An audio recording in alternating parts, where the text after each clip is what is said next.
Hello, Sharks fans. I'm Dan Rusanowsky here at Sharks Ice at San Jose. The Sharks executed a trade with the Vancouver Canucks today, sending Christian Ehrhoff and Brad Lukowich to Vancouver in exchange for two outstanding prospects. The #1 draft pick of the Canucks from 2007, center Patrick White, who's at the University of Minnesota, and a defenseman out of Sweden who played in the American Hockey League last season, Daniel Rahimi, a third-round draft pick from 2006. Executive Vice President and General Manager of the Sharks, Doug Wilson, made the trade. Doug, your thoughts on it, first of all? Well, first of all, we thank Brad Lukowich and Christian Ehrhoff for all their contributions. This deal actually is a reflection of two things. One being the players that we have that have deserved the opportunity to come and compete on this hockey team. Mike Moore, Jason Demers, Derek Joslin, Nick Petrecki. They've got a skill set and a makeup of compete factor and will that I think will be a great addition to this group. They remind us a lot of the Joe Pavelskis and Torrey Mitchells in how they play the game. Flexibility is also created by moving some dollars in this deal, and flexibility allows you to take advantage of some opportunities that might come should we decide to add some more players going forward. All of this began with the autopsy, as you called it, that you conducted of the team after last season. When you conducted that autopsy, when you made your conclusions, how did that relate to the deal you made today? Well, we've obviously talked about that changes would take place in many different ways, and we've made many changes.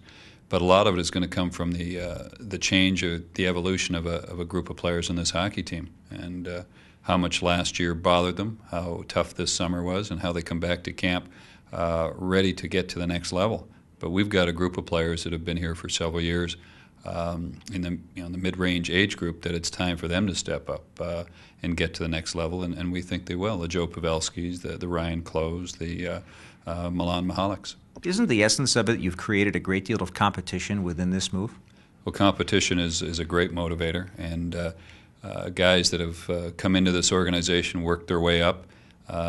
What they did at the end of last year in the playoffs in Worcester and what they did in the development camp has shown where they are and where they're ready. And this is a group of really hungry people, and that can make an environment kind of a contagiousness of competitiveness. We've seen Mike Moore in preseason, and we've seen Derek Joslin in the regular season. He proved he can play in the NHL last year. But there are two other defensemen in that group that you talked about. Nick Petrecki, a first-round pick out of Boston College, and, of course, Jason Demers, the other defenseman on that team, the Worcester Sharks last year. Tell us about those guys. Well, here's what we do. The makeup of them, and they're winners, and how they play. Nicky Petrecki won the national championship, and he got the game-winning goal in the bean pot. Jason Demers is he's a hockey player. He'll do whatever it takes to win. They can all skate. They've got hockey sense. We don't really over-promote our players, and I think you remember in the past when people talked about Pavelski or a Vlasic or a Mitchell, would rather their game come out and show it to you on the ice. And we have had the ability to spend some time with these people and know that they're right on track. They're ready to play in this league. This is almost a young man's league right now. You take a look at the Canadian Olympic camp, for example, the age of some of the players there. Young players that have the right makeup, that have been in the right environment, have come into this league and had very important inputs on teams. People forget about the off-ice component of this move. That's to give you a lot more flexibility to get you the players you want, perhaps as late as the trade deadline this coming season. Can you address that for us? Well, that's part of it. That's part of the system that we operate under. You have to make decisions and how you dedicate your dollars, but also we've always said we will give our own players the first opportunity, but our past history is we've added some players later in the year when this came available, and that's what you do. You put yourself in a position that other teams will call and say there might be a matchup here where we can do a deal. And we have assets that people like. We have things that we may want to add, in fact, and we'll see as the year goes forward. Now, Torrey Mitchell isn't officially signed yet. You've been negotiating with his agent the last few months, I suppose, and there are several other players still on your roster yet to be signed.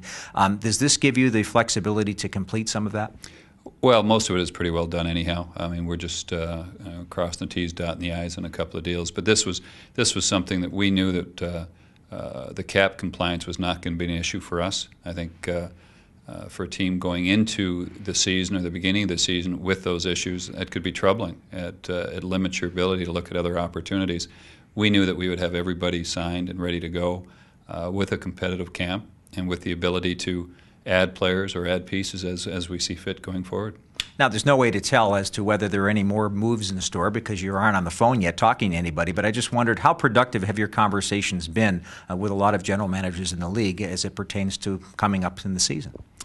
Well, I think a lot of our deals, there's a lot of groundwork that goes into putting deals in place, and I think you'll see a lot of teams now that have to evaluate their own teams, their own young players, what their financial commitment situations might be going forward. And I think you're going to see a lot more deals and a lot more players available in this upcoming year, with teams being concerned about what could come the following year. And we're very fortunate that we have a lot of flexibility a year from now, and we've created flexibility now that allows you to be in the game on talking to other teams. And what it also means is that your organization is stronger going forward, right? Well, we are. You always keep an eye on the future, but right now we're excited about training camp. I want to see how these players come back. Almost all of them came back considerably earlier than they have in the past, and told them it's not what you say. Just go do what needs to get done, earn the respect of your teammates, and get it done on the ice. Thanks for the update, Doug. You got it, Dan.